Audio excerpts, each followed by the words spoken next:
Sumpah Wali Kota Jakarta Timur. Berbeda dari biasanya, pelantikan tidak dilakukan di dalam kantor, melainkan di tengah kampung di Jatinegara, Jakarta Timur.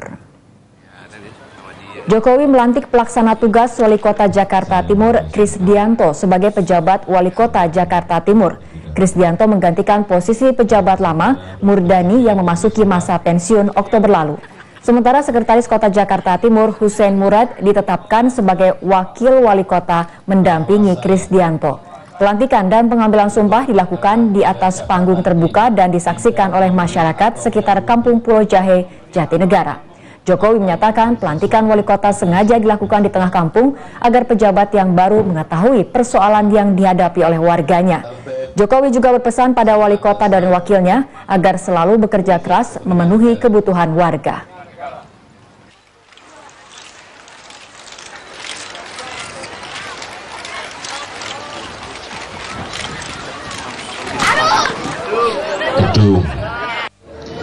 Kemudian yang lebih penting tentu saja Pak Wali Kota, Pak Wakil Wali Kota langsung bisa tahu sendiri masalah yang mengetahui dan melihat sendiri masalah-masalah yang ada di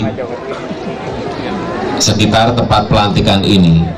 Dan kita harapkan dengan tahu langsung seperti ini bisa langsung membuat keputusan dan membuat action lapangan. Karena yang ditunggu masyarakat itulah kerja real, kerja nyata.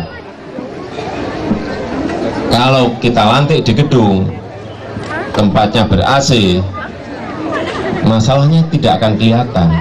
Karena yang kelihatan yang bagus-bagus saja, yang baik-baik saja.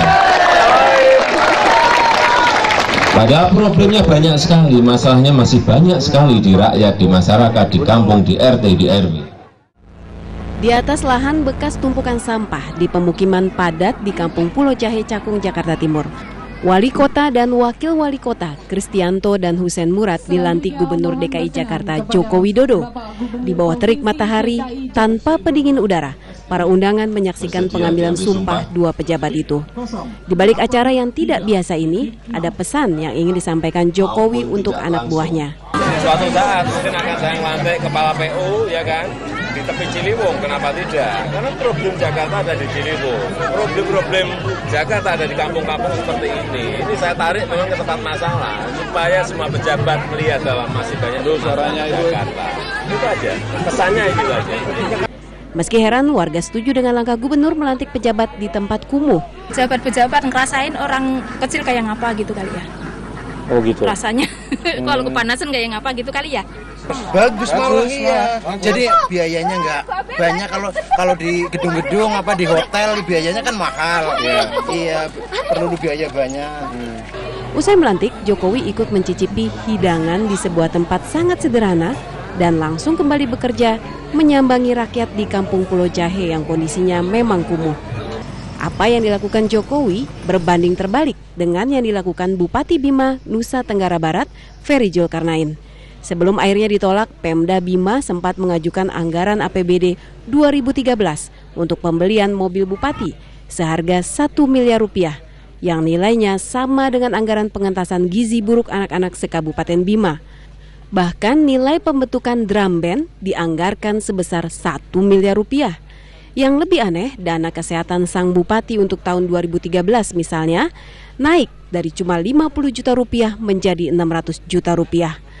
Anggaran rapat koordinasi dan konsultasi luar daerah juga naik dari 2,5 miliar rupiah menjadi 3,5 miliar rupiah. Hasil riset Forum Indonesia untuk Transparansi Anggaran Fitra memang menemukan ada 11 kabupaten dan kota yang 70% APBD-nya ternyata habis hanya untuk membayar gaji PNS.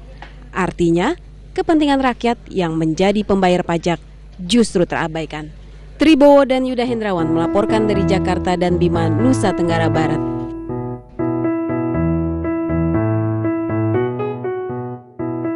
Saudara, di sudut-sudut Jakarta, terutama di jalan raya tersebar berbagai baliho. Pemasangan papan